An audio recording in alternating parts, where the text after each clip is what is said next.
அருளே ஆனந்தமே என்ற அழகான தலைப்பில் டேவிட் சேக்கிழாருடைய மிக அழகிய பதிவுகளில் ஒன்றாகிய 63 ஒருவராக கருதி வணங்கத்தக்க முருகநாயனார் என்கிற பெருமானுடைய அருள் வரலாற்றை பெருமக்களே இன்றைக்கு உங்களோடு பகிர்ந்து கொள்வதிலே நான் பெரிதும் மன நிறைவு அடைகிறேன். சைவ வழிபாட்டோடு இணைந்து முருக வழிபாடும், இல்லையென்றால் முருக வழிபாட்டோடு இணைந்து சைவ வழிபாடும் இந்த தமிழ் மாநிலத்திலே செழித்து வளர, ஒரு காலத்தில் இவற்றுக்கிடையே பேதமில்லை, இரண்டும் ஒன்றுதான் என்று முருகனே சிவன் என்றும் சிவனே முருகன் என்றும் இவர்களை தனியாக பிரித்து இரு கடவுளர்களாக கருதுகிற நெறி பொருந்தாதென்றும் கருதி சைவர்கள் இரண்டு வழிபாட்டையும் ஒன்றுபடுத்தினார்கள். எனவே சைவ பெருமக்களில் பலர் முருகப்பெருமானுடைய திருநாமம் தாங்குகிற வழக்கம் உண்டு. அது தமிழகத்தில் பண்டே இருந்திருக்கிறது என்பதற்கு அடையாளம் இந்த நாயனாருடைய திருநாமம் முருகநாயனார் என்று இருப்பதிலிருந்து பெருமக்களே நம்மாலே தெரிந்து கொள்ள முடிகிறது. என்ன பெரிய தொண்டை செய்தார்? ஒரு பெருமானுடைய திருத்தாழ்மலர்களை சென்று அடைவதற்கு மிகப்பெரிய தொண்டுகள், மிகப்பெரிய சோதனைகளை எல்லாம் கடத்தல் வேண்டும் என்று பெரிய புராண நாயன்மார் வரலாற்றில் பல இடங்களிலே பார்க்கிறோம். ஆனால் இந்த முருகநாயனாருடைய வரலாற்றில் அப்படிப்பட்டதாகிய எந்த செயல்களும் பெரிய சம்பவங்களும் இருந்ததாக சேக்கிழார் நமக்கு அடையாளப்படுத்தப்படவில்லை. காரணம், சிலவற்றை எளிய செயல்களை செய்வதன் மூலமாக கூட, ஆனால் அந்த எளிய செயல்களையும் தொண்டையும் மனப்பூர்வமாக செய்வதன் மூலமாக, மனப்பூர்வமாக மட்டுமில்லை உள்ளன்போடு செய்வதன் மூலமாக, அது மட்டுமில்லை மெய்மையோடு செய்வதன் மூலமாக பெருமானுடைய திருவருளை பெற முடியும். மிகச்சிறப்பாக இந்த வரிகளை நீங்கள் மனத்துக்குள்ளே குறித்து வைத்துக் கொள்ள வேண்டும். அப்படிப்பட்டதாகிய முருகநாயனார் என்கிற மலர்த்துண்டு செய்து பெருமானுடைய தாழ்மலர்களுக்கு சென்றடைந்த ஒரு பெருமகனார். மலர் என்பது ஒரு பூடகமான குறியீடு. சைவத்தை பொறுத்தவரை மனத்தைத்தான் நம்முடைய பெரியவர்கள் மலர் என்று சொல்கிறார்கள். மிக அழகாக திருவள்ளுவர் பெருந்தகை மலர்மிசை ஏகினான் என்று சொல்வார்கள். அதற்கு உரை எழுதுகிற பொழுது அடியாருடைய உள்ள கமலமாகிய தாமரையின் மீது எழுந்தருளிய பெருமான் என்று சொல்வார்கள். எனவே மலரெடுத்து பெருமான் தாழ்மலர்களில் சாத்துகிறோம் என்றால் புற வழிபாட்டில் மனத்தை எடுத்து அவன் தாழ்மலர்களிலே வைக்கிறோம் என்பதுதான் அகப்பூசையினுடைய புற அடையாளம். பெருமக்களே, அப்படிப்பட்ட அடையாளத்தோடு நாளும் பெருமானினுடைய திருக்கோயிலுக்கு சென்று அந்த பெருமானுக்கு மலர் மாலைகளை கட்டி பல்வேறு வகையான மலர் மாலைகளால் அவற்றை பெருமானுடைய தாழ்மலர்களிலே சாத்துகிற ஒரு பெரும்பணியை செய்தவரை அறிமுகப்படுத்த வருகிறார். பூம்புகலூர் என்று நன்னிலத்திலிருந்து நாகப்பட்டினம் செல்லுகிற பாதையில் அமைந்திருப்பதாகிய ஒரு 8 கிலோமீட்டர் தூரத்தில் அமைந்திருக்கிற புண்ணிய திருத்தலம். அது நாவரசர் திருவடிப்பேறு பெற்ற அற்புத தலம். வேளாக்குறிச்சி ஆதீனம் என்கிற சைவ ஆதீனங்களிலே ஒரு பெருமிதமிக்க ஆதீனம் நிகழ்கிற திருத்தலம். அந்த கோயிலுக்குள்ளேயே கோயிலாக ஒரு பெருமான் அல்லாது இன்னொரு திருக்கோயிலும் இருப்பதாகிய வர்த்தமானீஸ்வரம் என்று சொல்லுகிற இன்னொரு சிவாலயம். இரண்டும் பாடல் பெற்ற சிவாலயங்கள். ஒரு கோயிலுக்குள்ளேயே 2 பாடல் பெற்ற சிவாலயங்கள். அதற்கு மேலாக சுந்தரமூர்த்தி சுவாமிகள் தலையில் வைத்து படுத்திருந்த செங்கல்லை பொன்னாக மாற்றிய பெருமான் எழுந்தருளியிருக்கிற அருமையான திருத்தலத்தில் வாழ்ந்திருந்தாராம். அவரை அறிமுகப்படுத்துகிறார் சேக்கிழார். ஆன பெருமை வளம் சிறந்த அந்தன் புகழூர் அது தன்னில் மான மறையோர் குலமரபில் வந்தார். அந்தணர் குலத்திலே வந்தார் இந்த பூம்புகலூரில். முந்தை மறைமுதல்வர் வேத நெறி வந்தவர். ஞான வரம்பின் தலை நின்றார். அறிவெல்லையின் உச்சியிலே நின்ற பெருமை கூறியவர். நாகம் புனைவார் சேவடிக்கீழ் ஊனமின்றி நிறையன்பால் உருகும் மனத்தார் முருகனார். பெருமானினுடைய திருவடிகளில் எந்தவிதமான ஊனமும் இல்லாது நெஞ்சுருகி அன்பு செலுத்துகிற திறம்படைத்தவர் முருகனார் என்று ஒரு பாத்திரத்தை அறிமுகப்படுத்துகிற பொழுது அவர் ஊர் சொல்லி, அவர் கல்வி சொல்லி, பண்பு சொல்லி, பத்திமை சொல்லி, திருநாமம் சொல்லுதல் என்கிற மரபை எவ்வளவு அழகாக ஒரு பாடலிலே சேக்கிழார் கொண்டு வர முடியும் என்பதை அழகாக இங்கே நமக்கு எடுத்து காட்டுகிறார். அப்படிப்பட்ட பூம்புகலூரில் கோயிலுக்குள் கோயிலாக எழுந்தருளியிருக்கிற வர்த்தமானீஸ்வரத்தில் எழுந்தருளியிருக்கிற பெருமானுக்கு மலர்த்துண்டு செய்து அதன் மூலமாக மாதேவன் திருவடி எய்திய அந்த பெருமகனாரை அறிமுகம் செய்கிற சேக்கிழாரின் இனிய பதிவை முதலில் நாம் ஓதுவா மூர்த்திகளின் இனிய இசையோடு கேட்டு மகிழ்கிறோம். ஆன பெருமை வளஞ்சிறந்து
ஒரு நல்ல நூலாசிரியன், ஒரு காப்பியம் படைக்க முன்வருகிறவனாகிய ஒரு அறிஞன் வெறும் கதை சொல்லியாக நின்றுவிட்டால் காலப்போக்கில் அந்த கதை மறைந்து போய்விடும். கதை சொல்லுவதை ஒரு ஏதீடாக கொண்டு காலகாலத்துக்கு சமூகத்துக்கு சொல்ல வேண்டிய நீதிகளை, சமகால உண்மைகளை, வரலாற்றை, பண்புகளை, மரபுகளை எல்லாம் தன்னுடைய இலக்கியத்தின் ஊடே எவன் பதிவு செய்கிறானோ அவன் இலக்கியம் வாழ்கிற காலம் வரையிலும் நின்று இந்த நில உலகத்திலே வாழ்கிறான் என்று அறிஞர்கள் ஆராய்ச்சி செய்து பல செய்திகளை நமக்கு சொல்லியிருக்கிறார்கள். அத்தகைய மிகப்பெரிய பதிவுகளிலே ஒன்று தெய்வச் சேக்கிழாருடைய இந்த திருத்தொண்டர் மாக்கதை என்கிற பெரிய புராணத்தினுடைய பதிவு. முருகநாயனார் என்பவர் ஒரு சாதாரண பிராமணர், வேதம் வல்லவர், பெருமான் திருவடிகளிலே அன்பு பூண்டவர், மலர் தொண்டு செய்பவர். அறிமுகம் ஆயிற்று. இத்தோடு கதையை நடத்தி முடித்து விடுவது போதும் என்று கருதி இருக்கலாம் சேக்கிழார். ஆனால் நமக்கு பல செய்திகளை சொல்லுகிறார். எப்படிப்பட்ட மலர்கள் அந்த மலர்கள், மலரிலே எத்தனை வகைமை உண்டு, அவற்றையெல்லாம் பட்டியலிட்டு நமக்கு சொல்லுவதன் மூலமாக சமகாலத்தில் நிலவியிருந்த சமுதாயத்தினுடைய தரப்பாடுகள் பலவற்றை நமக்கு எடுத்துரைக்க வேண்டும் என்று கருதுகிறாரா? எப்படிப்பட்ட மலர்களெல்லாம் அந்த காலத்திலே இருந்தன என்று சொல்லுகிறார். மலர்கள் 4 வகையாக தமிழ் சமுதாயத்திலே பிரிக்கப்பட்டிருந்தது. இசையை 7 வகையாக பிரித்தார் என்று சொன்னது போல் மலரிலே கூட 4 வகையான மலர்கள் இந்த நாட்டிலே உண்டு. என்ன மலர் அது? மரங்களிலே பூக்கிற மலருக்கு மலர் என்று, மரத்திலே இருப்பது கோட்டு மலரும், அதற்கடுத்தாற்போல் தரையில் இருக்கிற செடிகளிலே மலர்கிற மலருக்கு நிலமலரும். பாட்டை பாருங்கள்.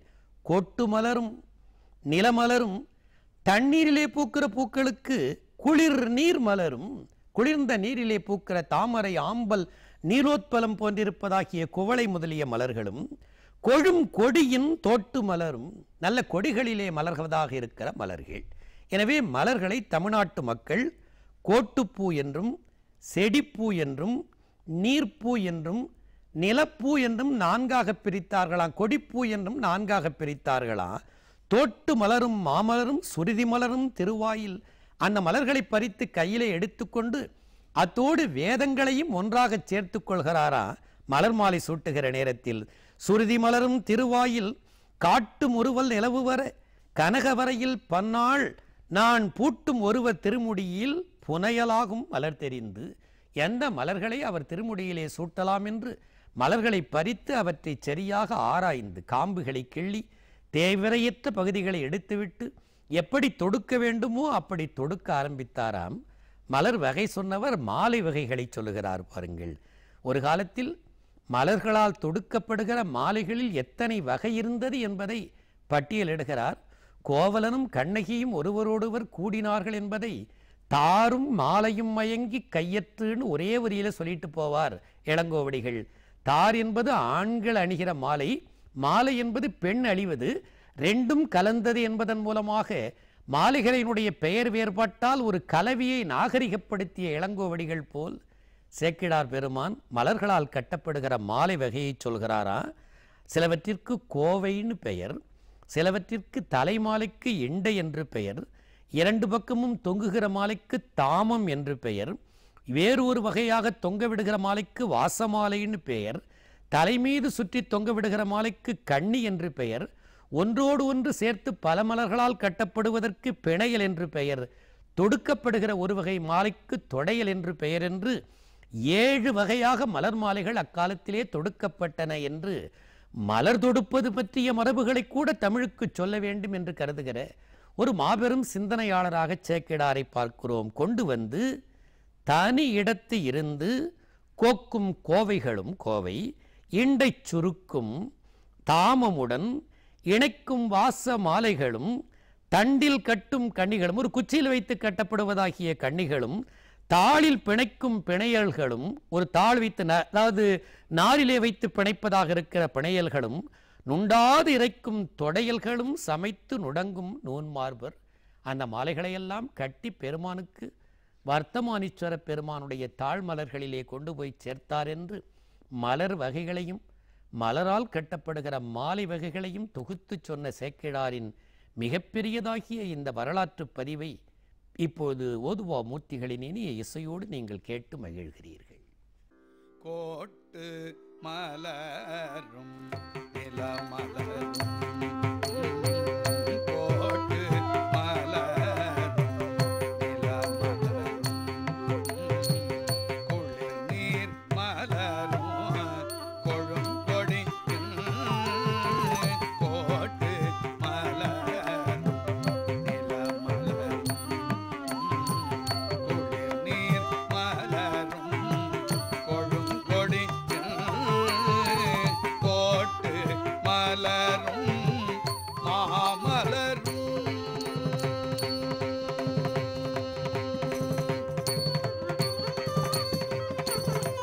தோட்டு மலரும் மாமலரும் சுருதி மலரும் திருவாயில் தோட்டு மலரும் மாமலரும் சுருதி மலரும் திருவாயில்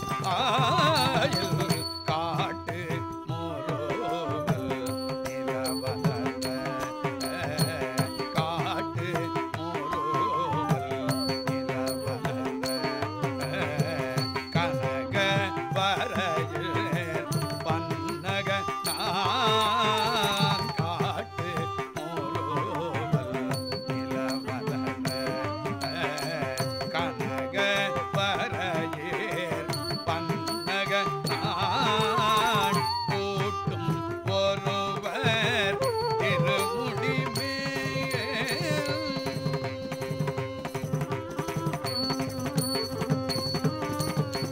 கூட்டும் ஒருவர் திருமுடி மேல் கூட்டும் ஒருவர் திருமுடி மேல் புனையலாகும் மலர் தெரிந்து புனையலாகும் மலர் தெரிந்து கொண்டு வந்து தனியிடத்தில் கொண்டு வந்து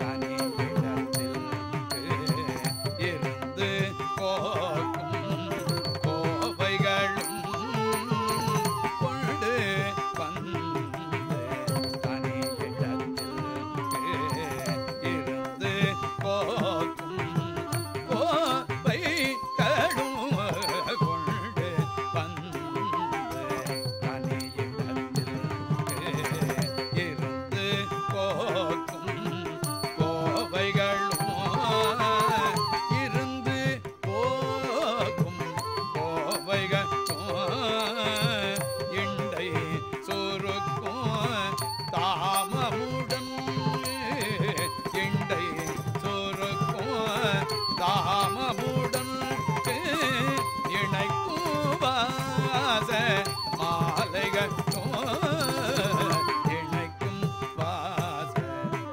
மாலைகளும் தண்டில் கட்டும் கன்னிகளும் தண்டில் கட்டும் கண்ணிகளும் தாளிர் பிணைக்கும் பிணையல்களும் தண்டில் கட்டும் கண்ணிகளும் தாளிர் பிணைக்கும் பிணையல்களும் நுண்டா திரைக்கும் தொடையல்களும்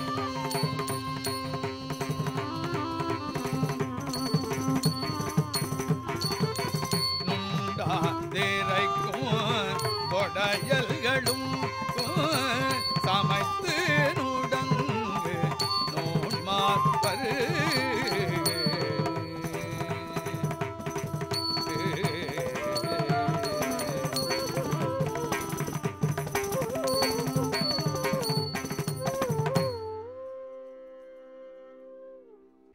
வழிபாட்டில் பெருமக்களே, சைவத்தில் மலருக்கு ஒரு இன்றியமையாத இடம் உண்டு. தமிழில் பூஜை என்று ஒரு வார்த்தையை எல்லாரும் சொல்கிறார்கள். அதில் இருக்கிற பூஜை என்கிற உச்சரிப்பை பார்த்துவிட்டு அது வடமொழியிலிருந்து தமிழுக்கு வந்தது என்று கருதுகிறவர்களும் உண்டு. ஆனால் தமிழ் பற்று உடையவர்களும் தமிழின் அடிச்சொல் ஆழங்களை தெரிந்தவர்களும் ஆகிய பெருமக்கள் பூஜை என்பதை பூவால் செய்யப்படுவது என்று பிரித்து பூ செய் என்பது பூசை என்று ஆயிற்று. அதை அவர்கள் பூஜா என்று சொல்லி பிறகு பூஜை என்று வடமொழி சொல் போல் நமக்கு திரும்ப காட்டினர் என்று அறிஞர்கள் பலர் பல இடங்களிலே இதை எடுத்துச் சொல்கிறார்கள். மலர் எடுத்து போடுவது என்பது ஒரு பெரிய செய்தியே இல்லை, அது ஒரு புற வழிபாடு தான். உண்மையிலேயே மலரை பறித்து ஆண்டவனுடைய திருவடியில் சூட்டுவதில் பெருமானுக்கு மகிழ்ச்சியா என்றால் நமக்கு மகிழ்ச்சி, அவனுக்கு அதில் ஒன்றும் பெரிய மகிழ்ச்சி இல்லை.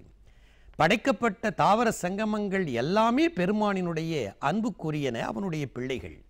தாயுமானார் ஒரு முறை தோட்டத்திற்கு போகிறாராம். கொல்லையிலே கொத்து கொத்தாக பூத்திருக்கிற மலர்களை பார்க்கிறார். பார்த்துவிட்டு நன்றாக பூத்திருக்கிற ஒரு பூவின் பக்கம் கை நீட்டி அதனை பறித்தெடுத்து கொண்டு போய் சிவபெருமானுடைய தாழ்மலர்களை வைப்பதற்காக கை நீட்டியவர் சட்டென்று கையை பின்னே இழுத்து கொண்டார். மனம் சொல்லிற்று. பெருமான் கேட்டான், ஏன் பூ பறிக்க வந்தாய், கையை இழுத்து கொண்டாய் என்று. பார்க்கின்ற மலரோடு நீயே இருத்தி என்றாராம். பார்க்கிற மலர்களிலெல்லாம் நீயே இருக்கிற பொழுது உன்னையே பறித்து யார் தாள்களிலே என்னாலே சூட்ட முடியும்? எனவே மலர் பறிக்க நான் இசையேன் என்று சொன்னார்னு அவருடைய பாடல்களிலே ஒரு பதிவை நான் பார்த்திருக்கிறேன். ஒரு புற வழிபாட்டுக்கு அடையாளமாக இந்த மலரை வைத்து வழிபடுவதை நம்முடைய பெருமக்கள் அழகாக அந்த காலத்திலே சொல்லி காட்டினார்கள். அப்படி அற்புதமான மலர் பறித்து மலராலே செய்யப்படுகிறதாகிய பூசைக்கு பெருமான் மகிழ்வான் என்பதை பல்வேறு இடங்களிலே சேக்கிழார் பெருமான் எடுத்து காட்டுகிறார். சைவத்தில் வழிபாட்டில் கோயிலை சுத்தம் செய்வது, கோயிலை கழுவி தூய்மைப்படுத்துவது, மலர்களை பறித்து வந்து மாலை கட்டி தருவது, பெருமானுடைய திருமுன்பு நின்று அவனை புகழ்ந்து பாடுவது என்று சரியை தொண்டுகளை நம்முடைய பெரியவர்கள் வரிசைப்படுத்தி காட்டுகிறார்கள். நிலை பெறுமாறு எண்ணுதியேல் நெஞ்சே நீ வா, நித்தலும் எம்பிரானுடைய கோயில் புக்கு, புலர்வதன் முன் அலகிட்டு மெழுக்குமிட்டு பூ மாலை புனைந்து ஏத்தி புகழ்ந்து பாடி என்பது நாவுக்கரசருடைய திருத்தாண்டகம். பூமாலை புனைந்து ஏத்துதல் என்பது ஒரு முறை. ஆனால் அப்படி ஏத்துகிற நேரத்தில் வெறும் பூ போடாது, அத்தோடு அன்பையும் கலந்து போட வேண்டும் என்பதை, அஞ்செழுத்தாகிய நமசிவாயவை சொல்லி போட வேண்டும் என்பதை சேக்கிடார் நிறைவாக்கி காட்டுகிறார். அன்னவடிவும் ஏனமுமாய் அறிவார் இருவர் அறியாமல் மன்னும் புகழார் உரைவார் வர்த்தமான ஈஸ்வரத்தில், வர்த்தமான ஈஸ்வரம் என்கிற அந்த சிவாலயத்தில் நன்னர் மகிழ்ச்சி மனம் கொள்ள உள்ளத்துக்குள்ளே பெருமகிழ்ச்சியானது பெருக்கெடுக்க நாளும் பூசை வழுவாமி, ஒரு நாள் கூட பூசையிலிருந்து மாறாது பன்னும் பெருமை அஞ்செழுத்தும் பயின்றே பணிந்து பரவினார். அப்படி மலர் எடுத்து போடுகிற நேரத்திலெல்லாம் நமசிவாயே, ஓம் நமசிவாயே என்று முன்னும் பின்னும் சிவபெருமானுடைய திருநாமமாக இருக்கிற ஐந்தெழுத்தை சொல்லியே அவர் போட்டு மகிழ்ந்திருந்தார். அப்படிப்பட்டதாகிய நாளில் அந்த பூசையை முடித்து கொண்டு வந்த நேரத்தில் அந்த திருப்புகலூருக்கு திருஞான சம்பந்தரும் திருநாவுக்கரசரும் இணைந்து 7ஆம் நூற்றாண்டின் மத்திய பகுதியிலே வந்த நேரத்தில் அவர்களை தன்னுடைய இல்லம் அழைத்து விருந்தோம்பி அவர்களோடு தலையாத்திரை மேற்கொள்ளுகிற பெரும்பேறு முருகநாயனாருக்கு வைத்ததாம். அத்தோடு கூட அங்கிருந்து புறப்பட்டு திருஞான சம்பந்த பெருமானுக்கு நல்லூர் பெருமணத்தில் திருமணம் நடக்கிற நேரத்தில் தானும் அந்த திருமணத்தில் கலந்து கொள்வதற்கு அழைப்பு பெற்று அங்கே சென்று ஞானசம்பந்த பெருமானுக்கு நடந்த திருமண வைபவங்களில் தன்னையும் சமூகம் அளித்தவராக காட்டியவரை வணங்கி பாராட்டி மகிழ்ந்து அவரோடு வாழ்கிற நேரத்தில் திருமண காட்சியில் சிவசோதி தோன்ற அந்த சிவசோதியில் ஞானசம்பந்த பெருமான் தன் மனையாட்டி கரம்பிடித்து உள்ளே செல்கிற போது கூட வந்திருந்த அடியார்களெல்லாம் சிவசோதியிலே கலந்தார்கள். அப்பொழுது அந்த சிவசோதியில் இந்த மலர்த்தொண்டு செய்தவராகிய முருகநாயனாரும் உள்ளே கலந்து பெருமான் தாழ்மலர்களிலே 2 கலந்தார் என்ற பதிவோடு இந்த கதையை சேக்கிடார் பெருமான் நிறைவுக்கு கொண்டு வருகிறார். இத்தகைய மலர்த்தொண்டால் நம்முடைய மனத்தில் சிம்மாசனம் இட்டு அமர்ந்த முருகநாயனாரை உங்களுக்கு அறிமுகப்படுத்திய மகிழ்ச்சியோடு இன்றைய அருளே ஆனந்தமே என்ற பகுதியை நிறைவுக்கு கொண்டு வருவதோடு ஓதுவா மூர்த்திகளுக்கு வழிவிட்டு உங்களை வணங்கி வாழ்த்தி விடைபெறுகிறேன். வணக்கம், நன்றி. அன்னவடிவும் ஏனமுமாய்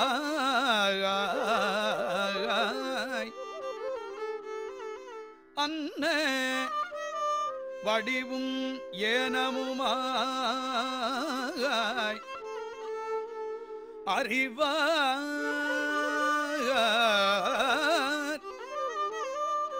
இருவர் அறியாமல் மன்னும் புகழூர் உறைவாரை வர்த்தமான வீச்சுரத்து நன்னரு மகிழ்ச்சி மனங்கொள்ள நன்னரு மகிழ்ச்சி மனங்கொள்ள நாளும் பூசை வழுவாமே பூசை நாளும் வழுவாமே பன்னு பெருமை அஞ்செழுத்தும் பயின்றேயே பணிந்து பரவினார் பணிந்து பரவினார்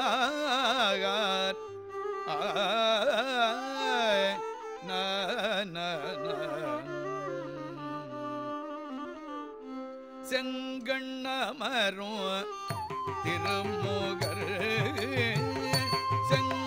செங்கண்ணமரும் திருமுகர் அழகார் புகழி பிள்ளை யாகார் செங்கண் அமரும் திருமுகர் அழகார் புகழி பிள்ளை யாகார் பொங்கு மணத்தில் முன் செய்த பொங்கு மணத்தில் முன் செய்த பூசை அதனால் புக்கருளே பொங்கு மணத்தில் முன் செய்த பூசை அதனால் புக்கருளே பூசை அதனால் புக்கருளே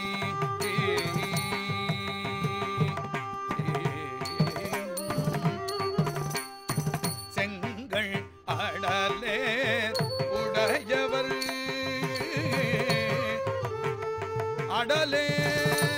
அடலேருடையவர் செங்கல் அடலேருடையவர் தாகம் செங்கல் அடலே உடையவர் தாம் செங்கல் அடலேருடையவர் தாகம் சிறந்த அருளில் பொருளளிக்க தங்கள் பெருமான் பெருமான் தங்கள் பெருமான் அடி நீழல் தங்கள் பெருமான் அடி நீழல் தலையாம் நிலைமை சார்புற்றார் செங்கல்